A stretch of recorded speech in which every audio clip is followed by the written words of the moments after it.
When I first started thinking about doing a podcast, I sent out a call for questions or information that people were interested in, what they'd like to hear me talk about.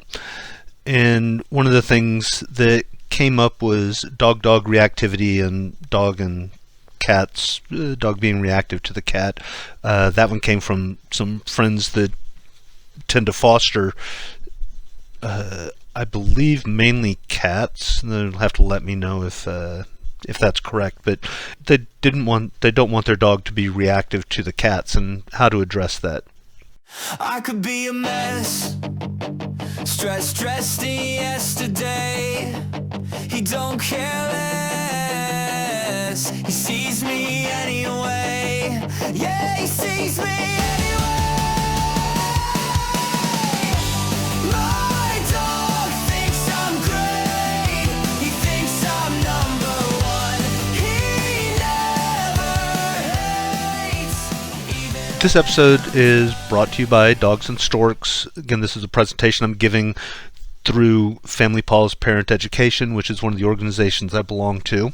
That will be on October 1st, December 13th, and February 7th from 10 to 12. If you're pregnant, planning to get pregnant, planning to adopt, have a newborn, this is a program for you. The program prepares families with dogs for life with baby, and it will be held at Waters Moss. Pre-registration is required. Just go to www.como.gov/parks-and-recreation, and then go to the Leisure Times link, and it'll take you to the registration information. Each case is going to be a little bit different. There's a lot of ways to address it, and I always tell people when they ask me questions like this, I don't know how to address that without seeing the behavior. So I don't want to give any information that isn't going to be applicable. That being said, when I'm talking about stuff like this, I try to give information that's going to be helpful, but if it's not going to help, it's not going to do any damage or make the behavior worse. One of the methods that I like to use, it's called L.A.T, or look at that. So the idea is, well, I'll give you an example. I had a dog, private client. The dog was reactive to large trucks. The apartment complex they lived in was pretty close to a major road through town. And so where he walked the dog went right up to that road. And every time a big truck went by or motorcycle, something with a loud engine, the dog would react. And so the client wanted to kind of get that under control so the dog didn't freak out. Heaven forbid he breaks the hold and runs out into the street. So what we did is we went to this field where he usually walked the dog, but we started as close to the apartment as possible, as far away from that road as possible. And the idea is, as long as the dog does not overreact, we're going to reinforce that behavior. So we went out there with a lot of treats, and we would kind of have to wait. It's one of those situations you can't really set it up because, I didn't have a friend that could drive by with a truck over and over again. So we just kind of had to wait until a large truck, a motorcycle went by. It's called look at that because what we want is the dog to acknowledge that stimuli is there, but like I said before, he's not overreacting to it or not reacting to it. So dog looks at it, doesn't react, we give them that reinforcer. And we're going to do this repeatedly until the dog seems to be comfortable, and then we're going to move a little bit closer. And we're going to repeat the procedure and a little bit closer and a little bit closer. The idea is to get the dog acclimated to whatever that stimuli is that he's overreacting to. So with the dog reactivity, and I would have to go back and look at my emails and see who sent this in, but for example, if it is just when you're walking your dog, the dog goes nuts when he sees another dog across the street or something like that. One of the things I like to do, this may be a topic for another podcast talking about dog parks, but one of the things I will recommend is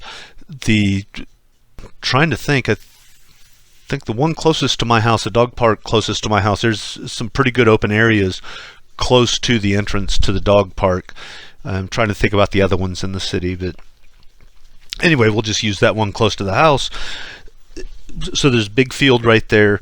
You take the dog to that field, and as people are walking in with their dog, if your dog looks at the dogs, doesn't overreact, then you would reinforce that behavior. If they do overreact, then you get a little bit further away and just kind of adjust that distance. Once they're not overreacting, then you can move a little bit closer and a little bit closer. Doesn't mean your dog is ever going to like other dogs necessarily, but at least they'll feel comfortable enough to let the other dog pass if you implement this and it does work in your situation, etc., etc. Caveats.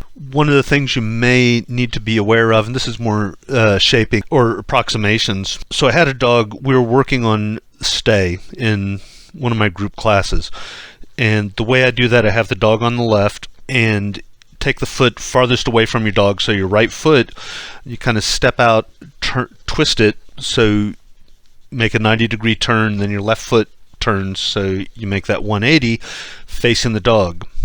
And then you go back next to him, and you repeat that until the dog's comfortable. Then once you're in front of him, you start taking a step or two or three, however far along you are, taking those steps backwards, then coming back to the dog and releasing him.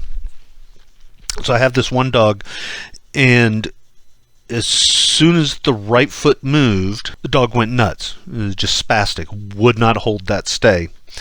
And so we tried making those movements smaller and smaller. Finally got to the point we were using the left foot because we wanted the dog to see it. So instead of using the right foot to make the step out, and there's reasons for that I won't get into here, but instead of using the right foot, we used the left foot.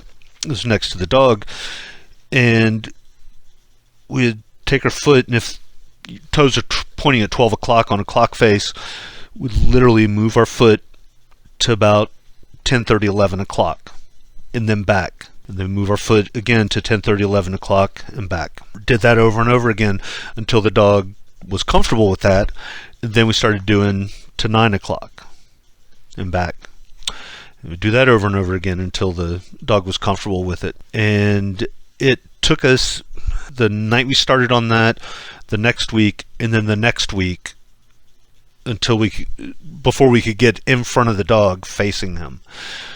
So it was just really, really small movements or approximations to where we wanted to be, where we wanted the person to be.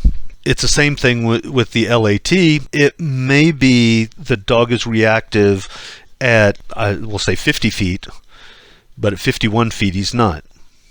So after you've worked on this, if you go closer than that 50 feet and the dog starts reacting, then maybe you need to go to 50 feet and 6 inches instead of the 50 feet.